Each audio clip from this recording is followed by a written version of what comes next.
Hey, what's going on, everybody? My name's Tim Williams. We're here to break down another DraftKings MLB slate. We're going to do the main contest here, the 8-gamer for tonight. If you're new to the channel, my name is Tim. We've been breaking down spring training baseball games, and now we're into the regular season. So if you're into baseball, you're into DFS, you're into DraftKings, you're in the right spot. Feel free to subscribe. We're going to be doing daily videos about the MLB season. So without any further ado, let's just jump right into this 8-game slate.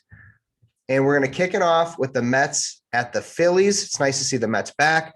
9 over and under here, which is higher than yesterday's matchup. Mets are favorited. You have Stroman going against Anderson. Anderson, not so much in play for me, but Stroman, the price is up a little bit, but he might go under the radar with some of the other pitching that's on this slate. Mets can hit the ball. We know that. Guys in play, Francisco Lindor, Alonso, they're the clear, upspend at $5K each. There's a lot of value on this slate. I think they're a decent play. Conforto and Nimmo are the guys I'd more consider. I don't know if I would stack this game personally, but Conforto and Nimmo as one-offs at 3.7 and 3.8K.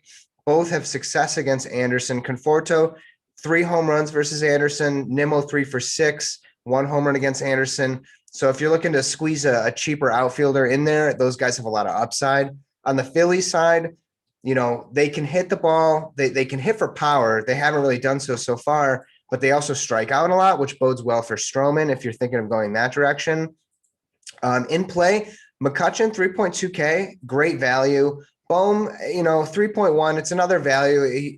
I don't think the upside's quite as there, but if you need somebody cheap to plug in at third base because you're spending elsewhere, you're spending up on pitching, you're spending up at catcher, he's not a bad option. Stroman, he can give up hits and the other guys, I don't think I'm going to pay up for Bryce Harper. It's just too expensive. Next, we got the Rays at the Red Sox. Rays are favorited here, 9 over under total. Glasnow going against Perez. I like Glasnow in this spot. It's early in Boston, so the weather's a little bit colder. The hitting environment isn't as good, although we did see the Red Sox pop off yesterday. Glasnow has strikeout potential. However, the Red Sox don't strike out as much, and they have a pretty decent offense. However, with its Glasnow, the upside is always going to be there. Perez, not someone I'm really looking to roster at this point, at least on this slate. Guys in play for the Rays, Arozarena, maybe he's coming back around, 4.9K. It is a little pricey, but if you're stacking the Rays, Arozarena for sure. Margot, I think that price is probably about right, maybe even a couple $100 too cheap. And then Meadows at 4.3, I think he's going to have a big year. Lau, 4.8K, he's got to hit that home run to pay that price tag off. And I will say Zunino, way too expensive, 4.1K, but he does have 3 home runs against Perez. If you somehow find yourself with a bunch of cash left over, he's not a bad option. No one's going to play this guy. You'll probably be the only guy that rosters him, but he does have that home run potential. On the Red Sox side, Frenchie Cordero, I mentioned him yesterday. He had a great game. The whole team had a great game, but he somehow got cheaper at 2.8K. I expect a lot of chalk meaning there's going to be a lot of ownership there. He's definitely a great plug and play if you need a cheap outfielder with power. Martinez as well, 5K. The other guys are priced up similarly. I don't love a Boston stack today, especially with the pitching matchup. But JD has had some success against Glasnow. We know that Glasnow can give up home runs. JD can hit home runs, and he has hit one off him in the past. Next, we got the Brewers and the Cubs. Yesterday, I rostered a bunch of Brewers, and then I faded that game completely because it seemed like the ownership was just pouring into Milwaukee. So I wanted to try to get different. So I went away, and I went with the Astros. But again, another hitter friendly environment, 9.5 over under. The winds are blowing out at Wrigley. So that looks really, really good as far as, stacking. And if people aren't going to look to the Brewers today because of how they did yesterday, I might go there. If the ownership's going to be low, I might take a chance on a stack. They're cheap enough where you can stack and get good pitching. Peralta pitching for the Brewers, Alizé pitching for the Cubs. I don't like either. Peralta actually looked pretty good in the spring, but just the price it's too much for these, middle guys. Cubs are favorited here. That being said, with the Brewers, Avisel Garcia, 2.9K, way too cheap. Yelich, you can pair those two together, 5.4K. Those guys are going to hit 3 and 4. Hayura, 4K, that's pretty cheap. He's got a lot of power potential. One of these days, this team's just going to pop off. I know they strike out a ton, but they have a pretty formidable offense. Colton Wong leading things off. If he starts, 3.3K is very cheap, could be a catalyst. Does have some power upside there. Kane, he didn't play yesterday. He might play today, 3.1K. I think that's fairly reasonable. On the Cubs side, Peterson, huge, massive spring. A little slow out the gate here, but 3.8K, you're paying for that home run power. I think that's a decent option, especially in a game where the winds are blowing out. Contreras, 4.9K. He's 2 for 5 against Peralta. Not a big sample size, but there is something to that. Rizzo, Bryant, Baez, those are the obvious spend ups here. They're just a little bit too pricey. You just can't stack them all. Maybe it's a good one-off. You choose one or the other, but that's what I like for the Cubs. On the next game here, Blue Jays, Rangers, 9.5 over under. I love this total. Rangers playing in a neutral environment. There's going to be a dome. Blue Jays are favorited. They're rolling out Rourke and Hearn. And then on the Rangers side, they're going Dunning. This pitching matchup is terrible. I wouldn't roster either of these guys for sure, but the hitting likely going to be chalk for sure, which makes, guys like the Brewers and stuff look pretty good. But I definitely would not fade this game. This looks really good, especially in a cash setting. GPP, it's like it's hard to get away from some of these guys. The Blue Jays are just too cheap for how good they are. Vladimir Guerrero, 4.4K. Hernandez, 4.2K. Bichette, Semien, Biggio, all very reasonable priced. I will say there's a star next to Semien because I think he's going to go overlooked. This guy has power. This guy can run. If this team pops off today, it's because Semien's going to get it going. 4.6K is very reasonable. People are going to go to, Lindor, and they're going to go to Trevor Story. So he looks like a pretty decent spend up just to try to get a little bit different. And then on the Rangers side, we all know what they can do. They can strike out and they can hit the ball very, very far. In play, Gallo, I expect him to be kind of chalky, but 4.2K is still a little bit too cheap. Dahl, 3.5, low 3.8. So like the guys surrounding him, 3.1K, that's way too cheap. Like Guzman at first, 2.6K. You could stack this Rangers offense and then still get the best pitching on this slate, and then you could still get a power bat or two. They look like a fine option for sure. I will say with Guzman, these are the types of plays that can really leverage you. I'm not saying go ahead and play this guy, but he's so cheap. The risk is very low. This guy can hit for power. It's stuff like that you have to think about. Guys are going to spend up at first base, right? They're going to go after Alonso. They're going to go for those big bats. Paying down and then kind of going up somewhere else, maybe at second base or a catcher, then that will give you some leverage in some of these bigger tournaments.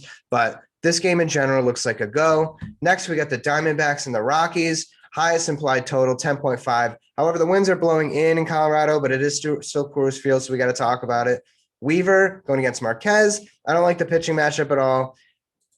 On the hitting side for the Diamondbacks, Peralta, way too cheap. This whole roster is way too cheap. And if this stack goes way under owned, this might be the best stack of the day. Peralta, 3.9, cheap. 395 average against Marquez, 2 home runs.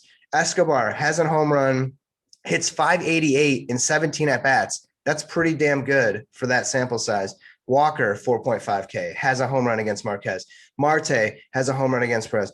Cabrera has a home run against Marquez. Like, this is a clear stack. I like it a lot. Winds are blowing in. You have to factor that as well. And these guys could garner a lot of ownership, but you could pivot and go with Pavin Smith or, one of these other guys on the Diamondbacks. And on the Rockies side, they are favorited. Crone, no one's going to probably own this guy at first. Like I said, it could be a way to leverage you in your field. 3.7K, not a bad price. You could get a home run out of it. Hampson, 3.2K. I like him. He could be a catalyst for this team. Story, Blackman, priced about right. So make those guys a little bit more risky. Blackman more risky for sure, but Story, it is a good play. Dodgers, A's. We'll talk about this one briefly. 8 over under. They're playing in Oakland. Not a very favorable place to play for hitters. Kershaw, I want to see more consistency before I'm going to pay that 9.5 price tag. Bassett, 6.9 is pretty cheap, but he's going against the best offense. We're talking first in average and on base percentage for the Dodgers. This team will have duds once in a while, but this is a team I don't want to pitch against, especially if I'm the Oakland A's. Betts, 6K. that's just an example of how priced up the Dodgers are. And they're not even in Coors Field. They're not even in a good hitting environment. I'm probably going to, there's too much value on the slate. I don't know if I'm going to play any Dodgers. If any, maybe I'll just throw one guy in there. But on the A side, hardcore pass. This isn't out a good matchup for them. But if you do want to get different, you can certainly look at like a Chapman or something like that. Giants, Padres, 8 implied total over under. Padres favored it here, even with the loss of their shortstop. Hopefully, for the sake of Major League Baseball, everything will be okay. Sanchez going against Darvish. Darvish looks like a pretty clear spend up here. I like his spot against the Giants. Giants they can hit the ball, but Mike Yastrzemski was a late scratch yesterday. If he's in at 4.7K, I think it's too much. He's not getting it rolling right now. He does have a home run against Darvish. However, La Stella, if he's at the top of the order, 3.2K, there's not a whole lot to love here. I think I'm going to fade the Giants on this one. The Padres, Pham at 3.9K, still fairly cheap. Cronenworth, 3.6K at second base. That's really not a bad place to have him. And then shortstop, if you want to fade that to maybe get a little bit different, Ha-Seong Kim, 2.7K might be worth looking at. He had monster years over in Japan. I think I rostered him once. He had a double. He looked pretty good. So on to the next and final, the White Sox Mariners. Love this pitching matchup. Lowest over under on the slate. White Sox are favorited. White Sox strike out the most in Major League Baseball so far. We do know that. There's a lot of potential in that offense, but they do strike out. So a guy like Paxton, who at 8-1, maybe people won't look that way, has the K's upside. He's probably only going to go 5 innings at most. So there is a little bit of risk there, but it is early in the season. A lot of these guys aren't going very deep. Giolito at 9.3 looks like a clear spend up for me. I like his, strikeout potential going against the Mariners, who do like to strike out. In play on the White Sox side, if you had to choose a hitter, I like Vaughn in a sense that he's only 2.5K, so he's worth a flyer. You know what I mean? If he gets a double, he pays that off. Abreu, Robert, like those guys are a little bit too pricey for me, but they're fine. But however, remember that this is a low total game. On the other side for the Mariners, the same rule applies. I don't see a whole ton of offense going on in this one, especially against Giolito. Haniger, 3.4K is still a little bit too cheap. He does have some hits against Giolito, so that looks like a fine spend if you just want to get somebody in there, like a late night hammer guy, and you cross your fingers to the baseball gods and you win some money. But that's it. My name's Tim Williams. I hope this video helped you. It's really fun breaking these games down. This is a kind of an early first look, so keep your eye on some ownership. Talk to your friends, talk to your buddies. This will be a fun one for sure. A lot of strategy involved in this one. I wouldn't skimp on the pitching. I think I would pay up on this one. There's a lot of cheap bats to go for in this contest. Thanks again. Thank you for watching. Good luck. I hope you have the great rest of your day.